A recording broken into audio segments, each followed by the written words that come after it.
Japan's monetary policy. Like we told you, CNBC's Akiko Fujita sent us this report on what the markets and the Japanese banks are expecting from the central bank tomorrow.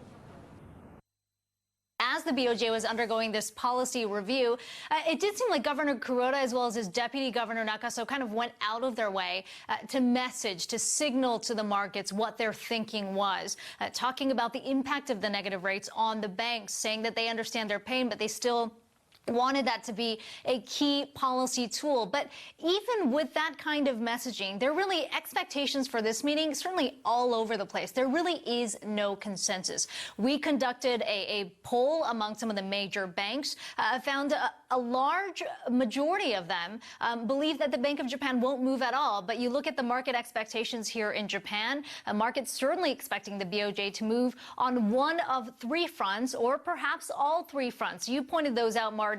We're talking about steepening the yield curve, that so-called reverse twist. So moving the JGB buying from longer to shorter term, looking at cutting that deposit rate further into negative territory, anywhere from 10 to 20 basis points, and then perhaps reevaluating that 2% inflation target, and then maybe changing the languaging so it's a lot more flexible and they are not tied to that 2-year time frame.